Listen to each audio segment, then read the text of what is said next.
आदाब, नमस्कार, अस्सलाम वालेकुम। मैं हूं शमशाद अली मसूदी और आप देख रहे हैं नमस्कार। दिल्ली के जंतर मंतर पर 20 जुलाई को जो छात्रों के साथ हुआ वो सबके सामने है। उसी के लिए मैं कुछ लाइन बोलना चाहता हूं। मेरी हिम्मत को सराहो, मेरे हमराह चलो, हमने जलाया है चिराग हवाओं के खिलाफ। ये मेरे देश के दानिश्वरों, हाफिज़ों, कारियों, मुफ्तियों, मौलवियों, पुजारियों, ज्ञानियों, प्रोफेसरों, वकीलों, डॉक्टरों, फौज के जनरलों, देश के अधिकारियों, देश को बचा लो। जो जुल्म देश के बच्चों के साथ हुआ है वो सब ने देखा है और सुना है और वो सबके सामने है।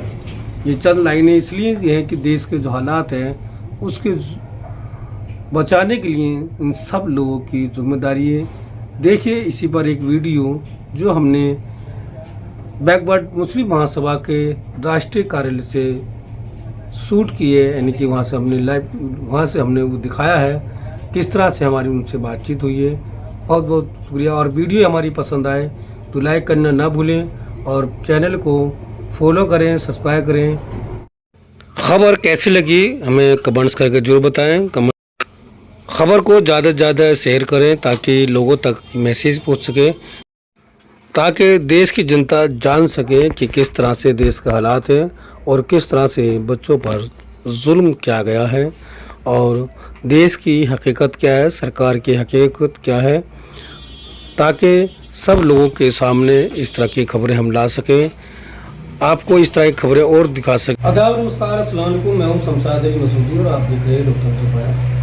पिछले कई दिनों से, यानी कि लगभग 1 महीना होने वाला है, छात्र आंदोलन को देश भर में छात्र आंदोलन का, खासकर दिल्ली के जंतर मंतर बैठे। लेकिन जो 20 जुलाई को हुआ वो बड़े शर्मनाक और निंदनीय है और इसी पर चर्चा के लिए हमारे साथ है नफीस सरवानी साहब, जो बैकवर्ड मुस्लिम महासभा के राष्ट्रीय महासचिव भी हैं और नाबाद रुमार पार्टी में भी हैं। उनसे हम बात करेंगे क्या इस तरह के आंदोलन को इस तरह से कुचलना, इस तरह के लाठी चार्ज और इस तरह के बर्ताव करना कितना सही है, उस विस्तार से बात करेंगे। और इन्हीं के साथ हैं रईस सलमानी साहब, जो एक समाज सेवी हैं, खजूरी में जो प्रावरण विधानसभा में है और वो भी कई संगठनों में काम करते हैं, उनसे भी बात करेंगे। पहले हम फिलहाल नफीस सलमानी साहब से बात करते हैं। नफीस सलमानी साहब, जिस तरह से 20 जुलाई को घटना घटी और छात्रों के साथ बर्ताव, वो वीडियो सभी लोगों ने देखी, आपने भी देखी होगी, मैंने भी देखी हुई लाइव तस्वीरें। क्या इस तरह के आंदोलनों को इस तरह से कुचलना कितना सही है संविधान के दायरे में? सबसे पहले तो मैं आपके तमाम दर्शकों का शुक्रिया अदा करना चाहता हूँ जिस तरह से वो हमारे वीडियो को देखते हैं, और मैं उनसे एक अपील भी करना चाहता हूँ कि हमारा जो एक चैनल है वो चैनल कोई सरमादार नहीं चलाते हैं। आपका सहयोग मिलेगा तो और अच्छे से हम इसको चला पाएंगे। आपसे गुजारिश है कि इसकी मदद करें। बाद में इसका अकाउंट नंबर वगैरह आपको बता दिया जाएगा। अब रही बात छात्र आंदोलन की, इस पर मैं सिर्फ एक बात कहना चाहता हूँ कि जिस तरह से 20 तारीख को दिल्ली के जंतर मंतर पर जो हुआ वो बहुत शर्मनाक था और मैं बिल्कुल यकीन नहीं कर पा रहा, क्योंकि हमारे दिल्ली की जो दिल्ली पुलिस है वो पूरी दुनिया में बहुत अच्छी पुलिस मानी जाती है और पुलिस के अधिकारियों के भेष में जो गुंडों की हरकतें थीं, बच्चियों के साथ जो बदतमीजी की गई, उनके प्राइवेट पार्ट पर डंडे लगाए गए, बदतमीजियाँ की गई, हाथ लगाए गए, वो बहुत शर्म की बात है। वो उसको देख करके बहुत शर्म आई, बड़ा अफसोस भी हुआ कि ये हमारी दिल्ली पुलिस तो नहीं हो सकती। अफसोस के साथ मुझे ये कहना पड़ रहा है कि मेरे देश के दानिश्वरों, हाफिज़ों, कारियों, मौलवियों, मुफ्तियों, ऋषियों, मुनियों, साधु संतों, टीचरों, मास्टरों, प्रोफेसरों, वकीलों, डॉक्टरों, संते जो बुद्धिस्ट हैं, उन सब से मेरी अपील है कि आओ उठो चलो, नहर पे कब्जा कर लें, आओ उठो चलो, देश को बचा लें। अगर आज तुम खड़े नहीं हुए तो देश बड़ी मुश्किल में आ गया है। हमारा भविष्य आज जिस तरह से हमारे भविष्य के साथ, हमारे बच्चों के साथ जिस तरह से नंगा नाच किया गया है 20 तारीख को, बड़ी शर्म आती है, दुनिया देख रही है। बड़े अफसोस के साथ ये कहना पड़ रहा है कि उठो आओ चलो, मेरे हमराह चलो, हमने जलाई ये समा चिराग, हमने जलाया है चिराग हवाओं के खिलाफ। सलमान साहब, जिस तरह से देखा कि इसको बीजेपी ने कंडम किया है कि छात्रों का आंदोलन नहीं है बल्कि विपक्ष की तमाम पार्टियों का आंदोलन है, तो क्या वाकई ये आंदोलन जो है वो विपक्ष की पार्टियों का है या छात्रों का है? देखिए, ये देश का आंदोलन है, देश, पूरे देश का, क्योंकि हमारे ही बच्चे हैं, देश के ही तो बच्चे हैं वो। जितने बच्चे वहाँ धरने पे बैठे हैं और पूरे देश में धरने चल रहे हैं, एक दिल्ली की ही बात नहीं है, पूरे देश में धरने चल रहे हैं।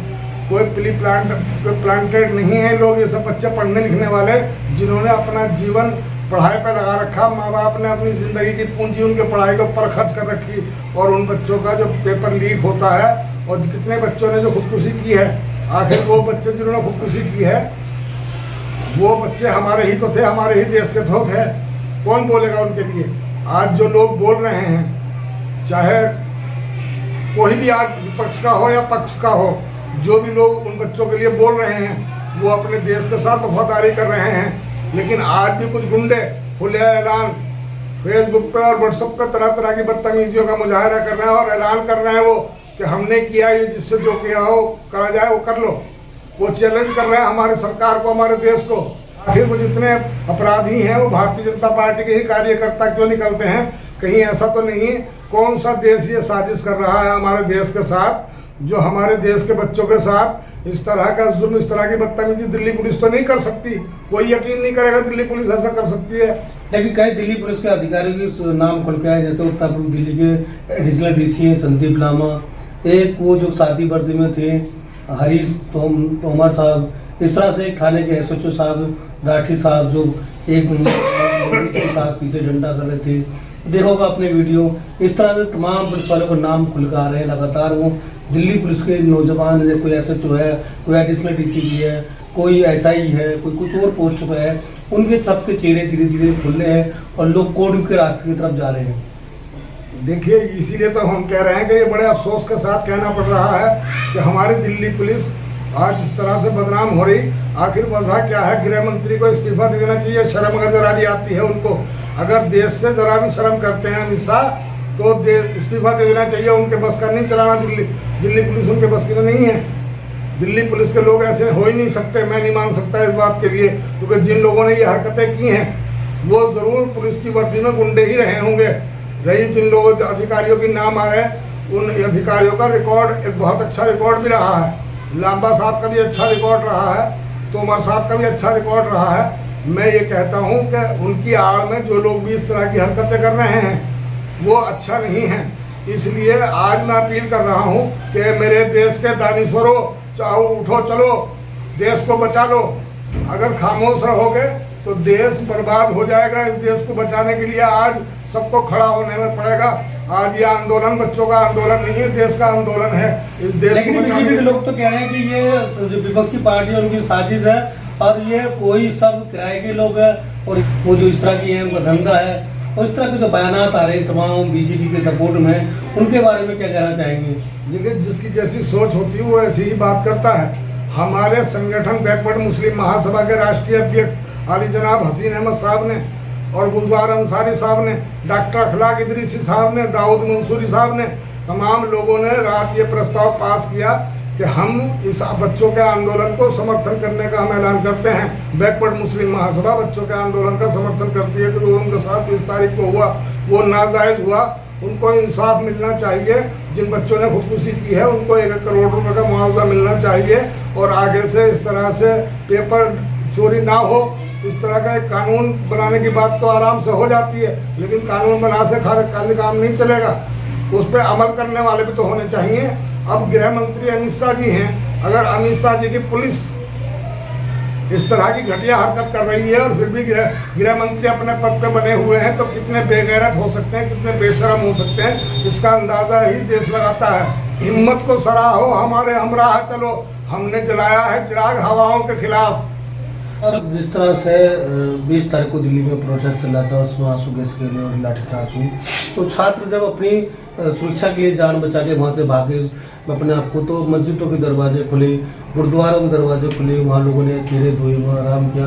लेकिन जब मंदिर की तरफ गए तो पुजारी ने मंदिरों के गेट बंद कर, जबकि सबसे नज़दीक वहाँ मंदिर थे।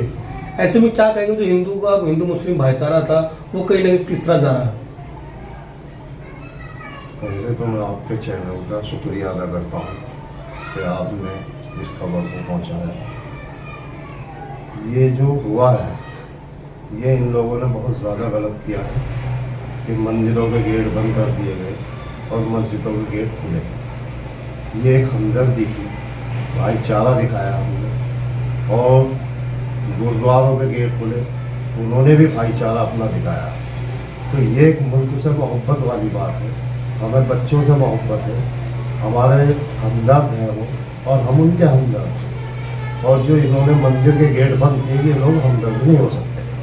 क्योंकि मंदिर भी जनता के पैसे चलता, गुरुद्वारा भी और मस्जिद भी लोगों के आवाम के पैसे चलाता, सरकारी पैसे नहीं होता बल्कि आवाम के अपने जेबों के पैसे होता। और ये धर्म की रक्षा के साथ साथ लोगों की हिफाजत के लिए है। वहाँ दुआ करने जाते हैं, प्रार्थना करने जाते हैं, तो फिर भी लोगों ने मंदिर के रास्ते बंद कर दिए। नहीं तो ये तो इन लोगों ने कमाई का अड्डा बना रखा है। ये हमदर्दी नहीं है, ये कमाई का अड्डा बनाया है इन्होंने। चंदा इकट्ठा करते हैं, गायब करते हैं। बहुत बहुत शुक्रिया। हमारे साथ नफीस भाई, जिस तरह से अभी हम बात कर रहे थे मस्जिद और मंदिर और गुरुद्वारों की, मंदिरों के गेट बंद रहे और मस्जिदों के गुरुद्वारा के गेट खुले, जबकि इन्हीं को तोड़ने की सरकार साजिश रच रही है। जबकि हिंदू मुस्लिम एकता की बात होती है हिंदुस्तान में। बात मंदिर मस्जिद तोड़ने की नहीं है, बात है देश को तोड़ने की। वो साजिश कर रहे हैं देश को तोड़ने की। जो देश को तोड़ने की साजिश करेगा वो बर्बाद होगा। इसी तरह से जैसे आज पूरी दुनिया में अंग्रेज रुसवा हो रहा है, बर्बाद हो गया है। अंग्रेज उभर नहीं पाया जब से भारत से ने भगाया है अंग्रेज को। मेरा सवाल ही है कि मस्जिद के गेट खुले, लोगों ने वहाँ अपनी परेशानी दूर की, लेटे आराम किया। मंदिर के वो गुरुद्वारा गेट खुले, लोगों ने वहाँ जो आंसू गैस के गोले छूटे थे, चोटें लगी थी, वहाँ लोगों ने आराम किया, अपना आप को बचाया। लेकिन मंदिर की तरफ अपनी जान बचाने के लिए मंदिर में प्रवेश करने की बात की तो वहाँ के पुजारी ने गेट बंद कर दिए। तो क्या इंसानियत इस बात को कहती है कि मंदिर की जान जो जिसकी जान जोखिम है उसको और चुनौती है? भाई इसी को देखते हुए तो सरकार ने पश्चिम बंगाल से फौज को बुला दिया कि कहीं ऐसा तो नहीं है कि मंदिरों ने जो मदद की नहीं की और मस्जिदों ने मदद की, और हिंदुस्तान का हिंदू और सिख और मुसलमान इकट्ठा होकर के इस सरकार के खिलाफ ना खड़ा हो जाए। इसलिए दिल्ली पुलिस को भरोसा नहीं है सरकार को। अब भरोसा वो कर रही है जो मिलिट्री मंगाई है उसने बंगाल से। तो मेरा सवाल है कि जो भाईचारे की हम बात करते हैं, तो कहीं ना कहीं इस आंदोलन को देखने का जो भाईचारा वो भी खटास में है। नहीं, उनका तो मकसद शुरू से यही रहा कि देश कमजोर कैसे होगा। जिस घर में झगड़ा होता है वो घर बर्बाद हो जाता है। जिस देश में नाइतफाकी होती है वो देश बर्बाद हो जाता है। देश तो बर्बाद करना चाहते ही। हमारी हालत क्या है आज? हमारे बच्चे रोड पे क्यों बैठे हैं? क्योंकि रोजगार नहीं है। आज बच्चे मेहनत कर रहे हैं, पढ़ाई कर रहे हैं, और उनके पेपर लीक हो रहे हैं। पूरे साल बच्चे मेहनत करते हैं, जब रिजल्ट का नंबर आता है तो पेपर लीक कर दिया जाता है। जबकि इतना पैसा उनसे पेपर के नाम पे लिया जाता है, उस सबको सरकार खा जाती है, उससे भी पेट नहीं भर रहा। तो जब बच्चों को रोजगार दे नहीं पा रहे, बच्चों को जो है ना रिजल्ट दे नहीं पा रहे, तो क्या करेंगे? बच्चे बेचारे जो है ना आके भूखे प्यासे भूख हड़ताल में बैठ गए, उनकी बात सुनने को कोई तैयार नहीं है। बहुत बहुत शुक्रिया। ये तो हमारे साथ नफीस सरमानी साहब और इस से हम बात कर रहे थे। कैसे देखते हैं इस खबर को, कमेंट्स करके जरूर बताएं। बहुत बहुत शुक्रिया।